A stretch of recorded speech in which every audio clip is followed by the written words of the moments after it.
Oke, selanjutnya di video ini gue mau bahas tentang reksadana ya. Jadi kemarin tadi itu kan di video yang sebelumnya itu gue bahas tentang investasi dan gimana lu nge-treat investasi lu itu sebagai BPJS pribadi lu lah. Lu sendiri yang mengelola, lu sendiri yang merasakan manfaatnya gitu. Nah, sekarang kita butuh yang namanya instrumen investasi. Jadi instrumen investasi itu adalah kendaraan. Jadi kalau uang lu itu adalah penumpang dan tujuan akhirnya itu adalah finansial, tujuan finansial lu, instrumen itu adalah kendaraannya ya untuk mencapai tujuannya itu gitu. Nah, salah satu instrumen investasi itu adalah reksadana. Nah, di sini gue ambil contoh aja Bibit ya. Di luar sana tuh banyak yang jual investasi, menjual reksadana gitu. Salah satunya itu adalah Bibit. Nah, di mana Bibit ini lumayan bagus, gue pernah pakai. Tapi karena gue merasa gue mampu secara apa ya? Secara gue bisa menanggung resiko, gue bisa menganalisa, jadi gue nggak pakai reksadana. Bukan berarti buruk, kayak I can do something more gitu ya, gue bisa melakukan lebih dari sekedar beli reksadana, jadi gue lakukan. Tapi kalau yang benar-benar baru, baby step, baru masuk ke dunia investasi, mulailah dari reksadana gitu ya. Nah, reksadana itu seperti apa sih sebenarnya? Reksadana itu adalah lu membeli saham, membeli surat utang negara, lu membeli deposito tapi secara patungan gitu. Jadi kalau kita lihat di sini, ini ada namanya manajer investasi. Contohnya di sini ada Afris, ada Bahana, ada Batavia, ada BNI Aset Manajemen gitu ya. Ini adalah produk reksadananya. Setiap produk itu pasti ada manajer investasinya. Di sini manajer investasinya Afris. Nah, jenisnya juga ada 3, ada obligasi, ada pasar uang, ada saham. Sekarang ada juga yang namanya reksadana syariah gitu ya. Jadi lu bisa cari reksadana syariah, nanti lu cari-cari saham apa reksadana yang cocok buat lu, yang sesuai syariah gitu ya. Lalu ada juga misalkan lu pasar uang, obligasi, saham, campuran gitu ya. Nah, contohnya jadi apa sih yang dimaksud reksadana? Bahasa singkatnya adalah lu memasrahkan uang. Jadi ada lu misalkan investor, ada 100.000 investor juga di Indonesia patungan atau naruh duit di Batavia misalkan ya. Nanti sama Batavia ini uangnya akan dikelola gitu. Dikelola menjadi sesuai dengan jenisnya. Misalkan ada jenisnya pasar uang, paling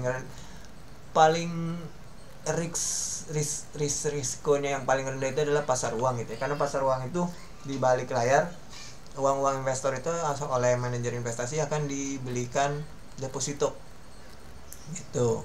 Kalau obligasi, uang-uang itu akan dibelikan apa namanya ya obligasi, surat utang negara kayak gitu ya. Terus selanjutnya adalah saham.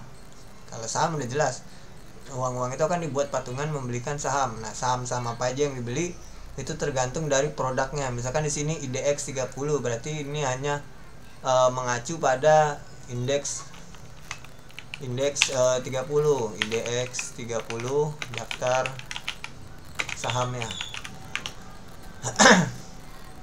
Nah, IDX 30 itu adalah 30 perusahaan yang dijadikan indeks gitu ya. Jadi maksudnya ketika kita membeli reksadana Afris IDX 30, berarti uang kita akan dibagi ke dalam 30 saham. Memang bisa kan, gue misalkan cuma invest kecil 100.000, 200.000 gitu ya, bisa aja karena akan digabungkan dengan uang-uang investor lain. Sama manajer investasi digabungin, uangnya jadi banyak baru dibagi ke 30 saham tersebut.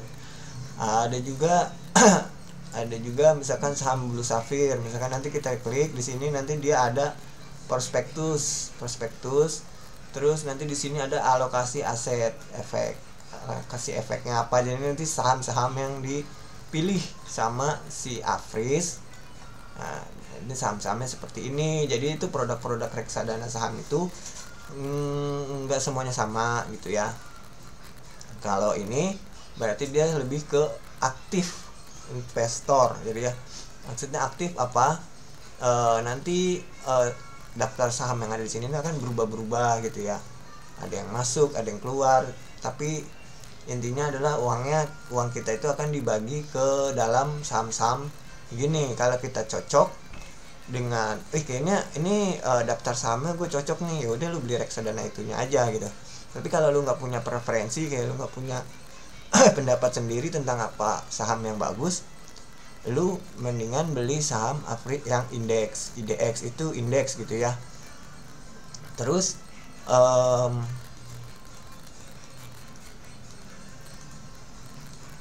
nah lu kalau lu nggak tahu mau beli saham apa, lu beli indeks gitu ya. Terus kalau lu tahu punya preferensi misalkan gue mau beli BRI kayaknya nih bagus nih, atau bank-bank di Indonesia, tapi ini sayang nih ada GoTo-nya, ada Gojeknya nih, gimana ya, gue pengen sahamnya banknya aja gitu. Ya lu cari aja gitu, cari di daftar produk sini yang produk saham ini reksadana saham yang lu cocok, baru lu beli di situ gitu ya.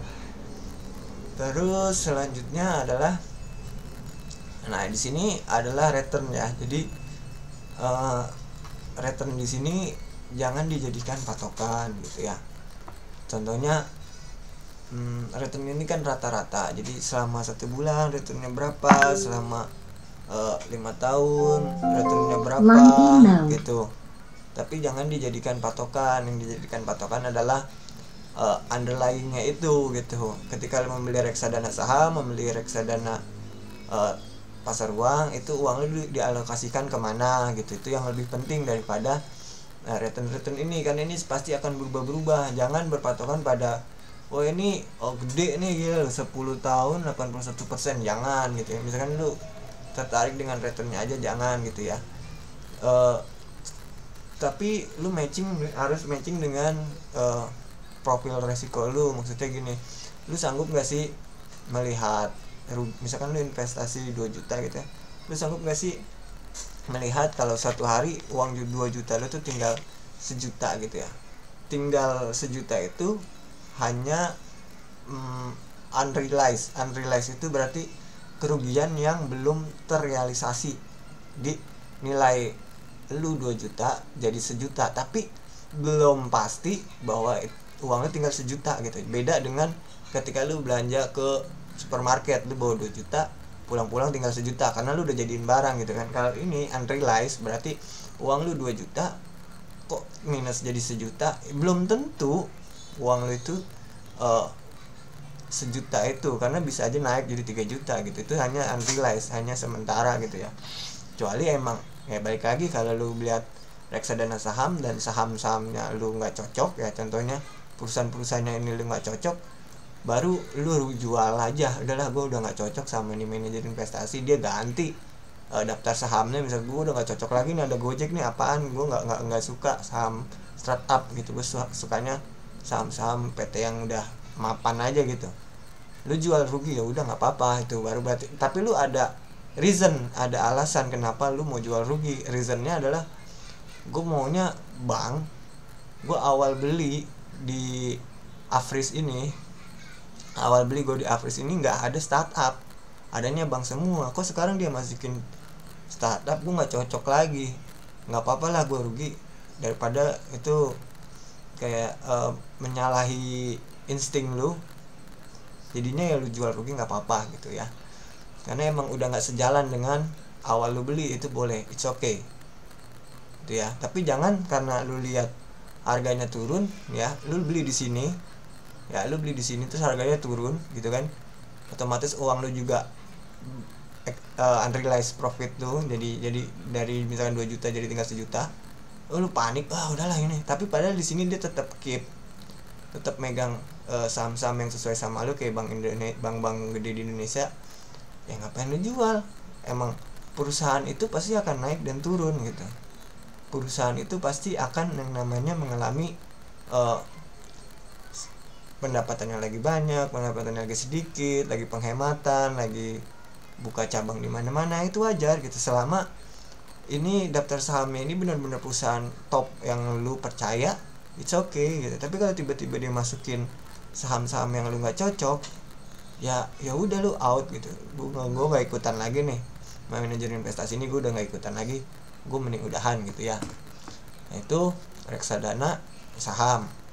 Kalau reksadana obligasi ini bahasa Inggrisnya adalah bond gitu ya. Nah, contohnya di sini adalah bond ini ada yang namanya utang ke negara dan ada yang namanya utang ke perusahaan. Nah, di sini juga ada yang namanya pendapatan tetap ya.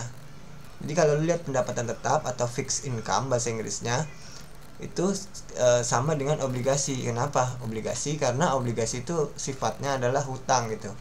Jadi gini, misal perusahaan ya itu membutuhkan uang, dia akan menerbitkan obligasi surat utang. Siapa yang mau beli surat utangnya dia, berarti dia akan perusahaan itu menjamin akan membayar utang tersebut dengan sekian jangka waktu misalkan 2 tahun, 5 tahun gitu ya, dengan return atau bunga berapa persen. Misalkan dia minjem 1 miliar, dibalikinnya 5% gitu ya, bunganya 5% gitu. Nah, nanti setiap bulan itu yang namanya utang kan pasti dicicil. Makanya disebutnya dengan pendapatan tetap, karena si investor yang meminjamkan uang kepada perusahaan tersebut akan mendapatkan return atau pendapatan secara bulanan gitu. Jadi tiap bulan itu perusahaan bayar utang plus bunga, di mana bunganya itu adalah pendapatan. Dan karena dia sifatnya tetap selama jangka waktu utang itu, maka disebutlah pendapatan tetap. Nah, itu ya. Jadi kalau obligasi sama dengan surat utang. Berarti lu ngutangin perusahaan. Kan gue kroco, uang cuma 200.000, 300.000, masa gue bisa minjemin perusahaan yang miliaran? Bisa banget, karena ini kan minimal pembelian awalnya 100.000 ya.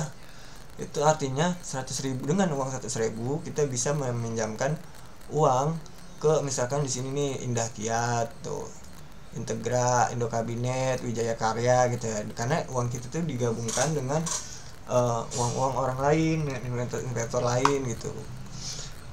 Contoh obligasi gitu. Kalau selanjutnya adalah reksadana jenis pasar uang. Misalkan di sini ada kas mutiara. Ini adalah deposito. Jadi uang-uang kita ini akan didepositokan ke bank gitu ya. Bank, kenapa ya kayak gitu, mending gue depositoin langsung aja ke bank gitu, nggak usah ikut manajer investasi. Nah, ada 2 kendalanya di situ. Yang pertama adalah kalau lu mau depositoin langsung itu ada nominalnya minimal, misalnya 10 juta, minimal 20 juta. Dia baru bank itu mau terima deposito lu gitu ya. Terus kalau lu uangnya kecil, nominalnya kecil, itu bisa dengan mulai dari 100.000 itu bisa mulai beli deposito secara tidak langsung gitu ya. Jadi secara tidak langsung itu lu patungan, maksudnya bukan berarti lu tidak memiliki depositonya gitu. Lu beli kepemilikannya sekian persen gitu dari seluruh uang yang dimasukkan ke deposito gitu. Dan lu juga nggak mungkin ya kan jalan ke bank nanyain satu-satu berapa minimal depositnya, lu masukin satu itu makan waktu gitu ya. Nah, terus itu jenis-jenis reksadana. Yang selanjutnya itu dia sifatnya ini paling rendah risikonya. Kenapa? Karena deposito seperti kita tahu itu kita menabung dengan uang jangka waktu yang nggak boleh kita ambil gitu ya. Misalkan deposito itu ada jangka waktunya, misalnya 1 tahun 3 bulan. Selama 3 bulan itu kita nggak boleh ambil. Kenapa? Karena uang itu kan nanti diputar sama bank lah. Intinya udah, kalau belum paham deposito mungkin ya itu seperti nabung tapi kita nggak boleh ambil gitu berapa waktu gitu. Nah, itu biasanya kalau kita deposito langsung itu pasti besar nominalnya. Tapi dengan dijadikan reksadana oleh Afris, maka kita bisa deposito secara patungan gitu. Dana kita akan digabungkan lalu dijadikan dibelikan deposito kayak gitu. Terus yang selanjutnya itu adalah SBN. SBN ini adalah surat berharga negara. Ya, surat berharga negara itu ya utang gitu ya. Nah, untuk membiayai anggaran negara, kita meminjamkan uang kepada pemerintah, kita kan mendapatkan keuntungan berupa kupon atau bunga gitu ya. Nah, di sini ada yang namanya surat berharga syariah gitu. Jadi nggak semuanya itu untuk ya begitulah ya. Jadi ini ada yang syariah gitu. Nah, ini minimum pembeliannya biasanya lebih besar, misalkan 1 juta. Jangka waktunya juga tetap. Jadi jangka waktunya 2 tahun atau 3 tahun gitu. Jadi selama jangka waktu ini kita nggak bisa pemerintah akan mengembalikan uang kita dalam jangka waktu tersebut gitu ya.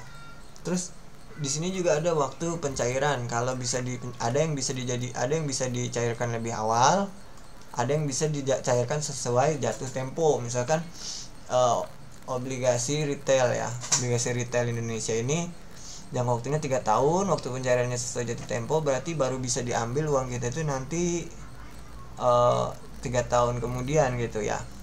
Nah, terus yang perlu diperhatikan juga adalah tingkat imbal hasil. Tingkat imbal hasil ini berarti bunganya ya. Kalau kita minjemin uang, kita dapat berapa persennya itu. Kalau tetap itu ya berarti fix. Misalkan dia janjiin 5% ya, kita berarti selama 1 tahun uang kita akan bertambah 5% dibagi berapa 12 bulan. Berarti sebulan kita dapat berapa persennya gitu. Tapi kalau yang mengambang dengan tingkat minimum ya berarti misalkan minimumnya 2%, maksimumnya sesuai dengan BI rate atau bunga yang ditetapkan Bank Indonesia gitu ya. Nah, selanjutnya itu adalah reksadana. Jadi reksadana itu kita bisa mulai perlakukan reksadana itu seperti BPJS pribadi kita gitu. Kenapa? Karena nominal pembelian nominal pembelian reksadana itu lebih kecil daripada potongan BPJS ketenagakerjaan gitu biasanya. Misalkan saya sendiri tuh, gue sendiri tuh BPJS itu misalkan 300 atau 200 berapa ribu gitu ya, kan masih bisa buat beli gitu. Dan ini nggak mesti harus bulat, kelipatan 100 ribu, bisa aja misalkan 150, 120 ribu gitu. Jadi ini bisa banget kalau dipakai untuk kita, instrumen kita ini bisa yang namanya dijadikan BPJS pribadi kita. Dan yang paling asik dari investasi sendiri itu, yang paling membuat gua excited adalah karena kita bisa meracik sendiri porsi-porsi uang kita itu gitu. Misalkan kita punya anggaran nih, gua mau invest sebulan itu gope gitu ya.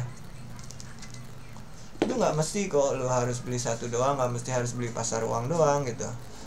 Lu bisa lu bagi, misalkan gue mau 500 ribu ini, misalkan 100 ribu buat saham karena resiko kan, saham itu resikonya tinggi gitu ya. Gue rela lah ya kalau 100 ribu gue ini berkurang jadi 50 ribu misalkan.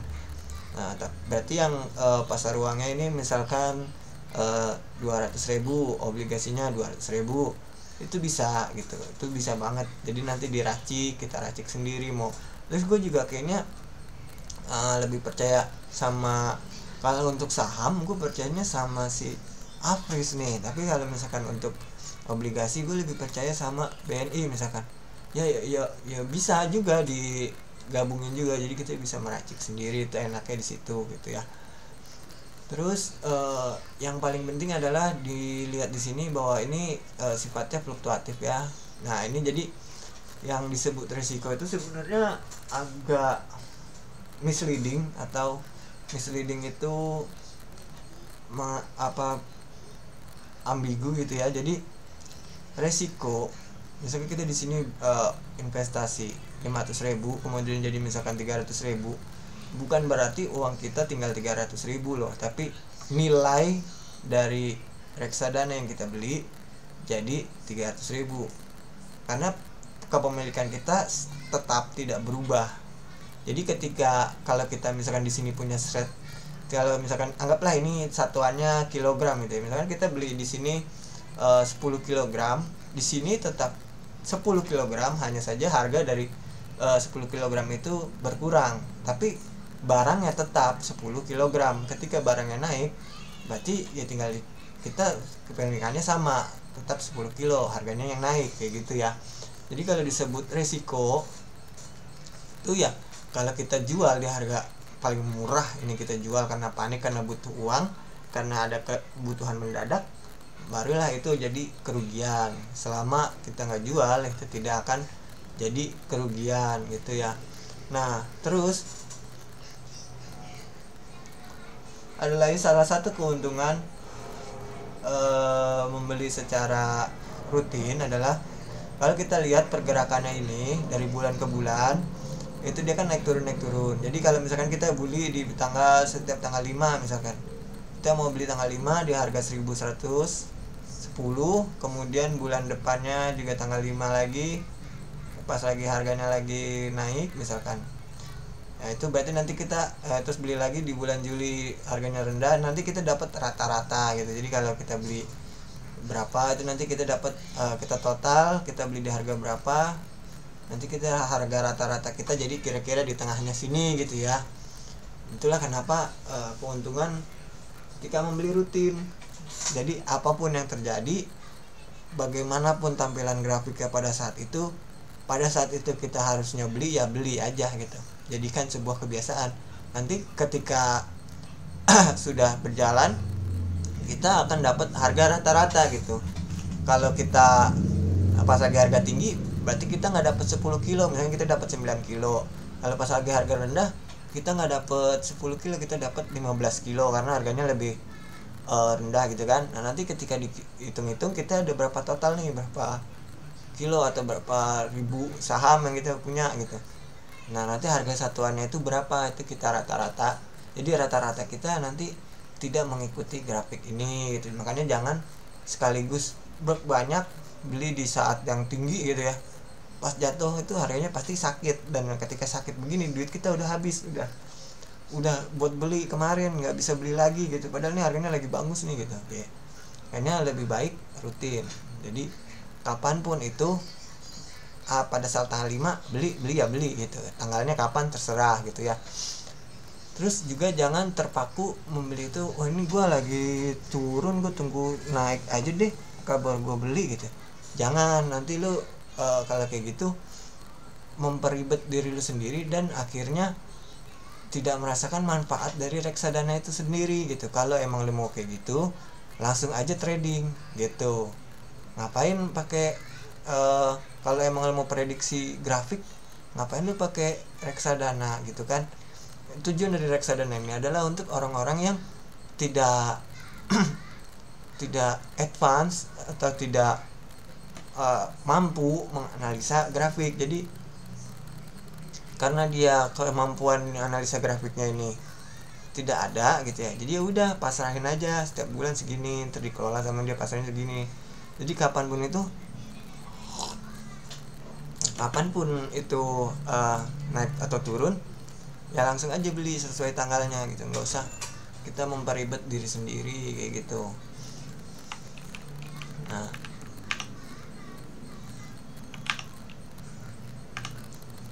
terus yang selanjutnya adalah aset under management. Dan aset under management itu maksudnya adalah total dana yang dikelola sama si Afris untuk produk saham Blue Sapphire ini. Nah kalau ini kan awalnya dia misalkan 1 triliun gitu, sekarang jadi tinggal 400 miliar gitu. Berarti banyak orang yang keluar dari Afris gitu. Nah kenapa banyak yang keluar? Itu lagi balik lagi dari performa gitu ya. Jadi kayak mungkin dia udah nggak cocok gitu dengan Afris, seperti kita tadi bicarakan. Misalkan kayak gue awalnya cocok nih dengan bank-bank besar yang dipegang sama si Afris gitu ya, tapi dia tiba-tiba masukin GoTo, dia tiba-tiba misalkan masukin bank deposit Kapital Indonesia. Gue udah nggak cocok lah, gue udah nggak mau lagi sama Afris. Pada keluar, otomatis aset under manajemennya itu pasti akan turun. Aset under management itu adalah total uang yang dikelola sama si Afris gitu ya. Di sini lu bisa lihat nanti AUM-nya ini ya, aset under manajemennya itu lu bisa sort. Kalau lu mau ikut yang paling rame misalkan ya udah ikut, kalau lu mau cari yang populer ya ikut aja yang populer. Di sini ada Manulife, ada Score Invest, ada BNI, misalnya percaya BNI kayak gitu. Ada Scrowdor, ada dari luar, ada dari Indonesia. Terus banyak gitu ya. Jadi intinya AUM itu berapa banyak dana yang dikelola sama si manajer investasi pada saat periode tersebut gitu ya. Nah, terus di sini ada drawdown. Drawdown itu apa sih? Drawdown itu adalah tingkat dari lu paling atas ke paling bawah gitu ya. Jadi drawdown itu adalah ini. Misalkan kita dari sini titik teratas sampai titik paling bawah itu berapa persen? Misalkan dia drawdownnya tadi berapa? 48% gitu ya. Sanggup nggak dengan uang 2 juta lu ketika di sini drop jadi misalkan 1 juta gitu kan. Itu karena lu investasinya besar di awal tapi lu nggak ada investasi lanjutan. Tapi kalau lu ketika lu di sini beli, di sini beli, di sini beli, di sini harganya jadi rata-rata, dropnya sudah pasti tidak 48%. Itu lagi salah satu keuntungan kalau membelinya rutin. Jadi kalau belinya rutin lu dapat harga-harga yang ketika di bawah lu dapatnya lebih banyak gitu ya. Seperti kalau hitungan kiloan tadi tuh lu bisa dapat 15 kilo dengan harga murah gitu. Kalau harganya mahal lu cuma dapatnya dikit gitu. Drawdown itu pada intinya adalah titik tertinggi ke titik terendah dari investasi pada saat itu gitu ya. Terus nah, return ini sekali lagi tidak harus jadi patokan. Jadi patokan adalah underlying asetnya. Asetnya itu dialokasikan kemana? Misalkan ini saham andalan gitu ya. Lu cocok nih sama Telkom, lu cocok sama semuanya. Oke. Gue dapet BCA, gue dapet Telkom. Nah, ini lagi-lagi ada GoTo, gue nggak cocok. Aduh, beli lagi yang lain dah gitu. Gue nggak cocok sama si Gojek gitu ya. Karena secara tidak langsung itu akan menyalahi prinsip lu dalam memilih perusahaan yang lu mau invest gitu. Kalau lu nggak mau invest sama startup, ya jangan cari reksadana yang ada startupnya kayak gitu. Terus selanjutnya adalah